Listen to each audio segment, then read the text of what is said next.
Gostaria de começar esse vídeo lembrando que é muito importante que você se inscreva aqui no canal do Professor Leonardo, caso você ainda não seja um inscrito.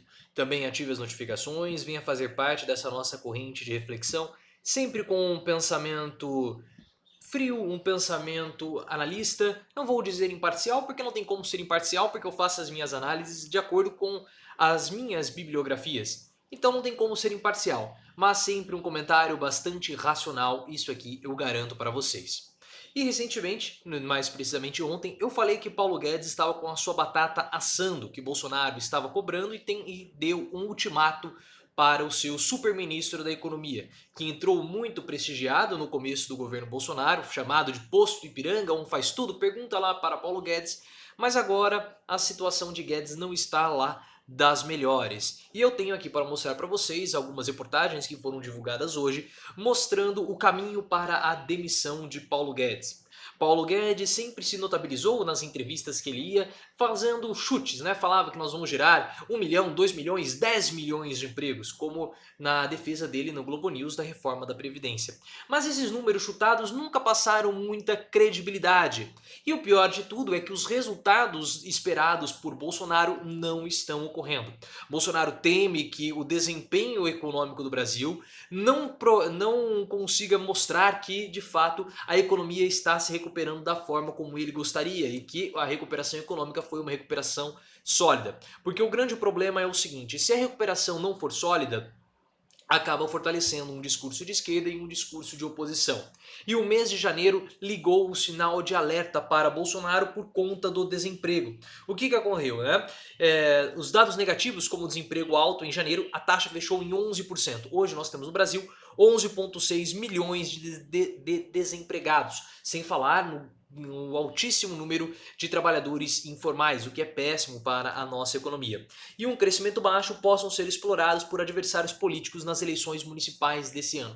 As eleições municipais elas são muito estratégicas para as eleições de 2020, porque a força do bolsonarismo vai ser testada nessas eleições, mesmo Bolsonaro não lançando nenhum candidato e não apoiando publicamente nenhum candidato, como ele já disse que não vai fazer. Se ele vai apoiar depois, precisamos esperar, mas inicialmente ele não vai apoiar ninguém. Então esse baixo crescimento econômico e esse número elevado no desemprego fortalece discursos, principalmente o discurso de oposição, o discurso de Lula. E se não houver a retomada do crescimento de um modo mais sólido, Bolsonaro teme perder alguns setores que apoiam e alguns setores empresariais que apoiam o seu governo. E esses setores eles podem migrar para um outro tipo de candidato, como o João Dória ou até mesmo o Luciano Huck. Eu vejo o Ciro Gomes também correndo por fora com uma possível aliança com Rodrigo Maia. Então o Bolsonaro já bateu na mesa e disse que ele quer um crescimento de no mínimo 2% esse ano.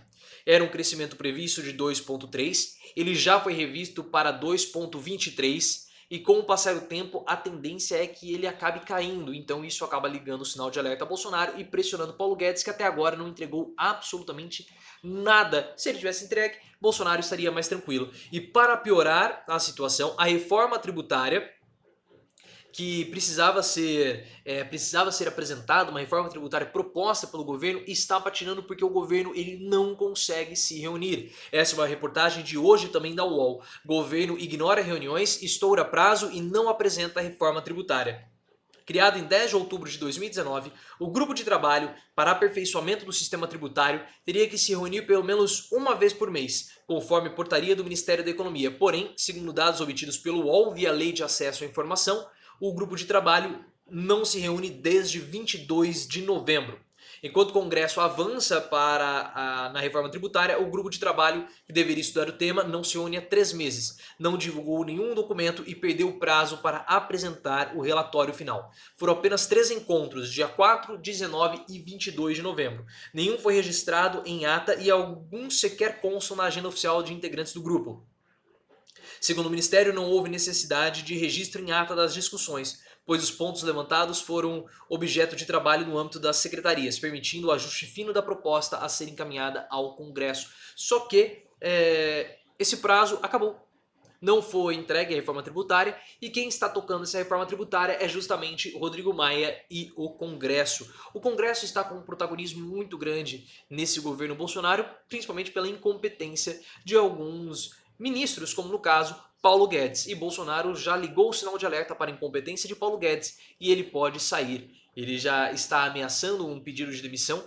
Para Paulo Guedes, o melhor seria pedir demissão, porque se ele for demitido, mostra a sua incompetência. Então, no caso, se eu tivesse na situação de Paulo Guedes, eu pediria demissão e evitaria o desgaste e a fritura que ocorreu com o Onyx Lorenzoni e outros ministros, como o general Santos Cruz. Então, se Paulo Guedes de fato for esse tigrão que ele costuma ser com os mais pobres, talvez ele possa até pedir demissão, que seria para ele o melhor a ser feito, para manter a sua imagem, para manter toda a sua integridade, a sua reputação. Se você chegou até aqui, considere se inscrever no canal, ative as notificações, me siga no Twitter, que é @profileoficial, e também nas outras redes sociais. O Instagram é o canal Profiléu. E se inscreva aqui também no canal do YouTube.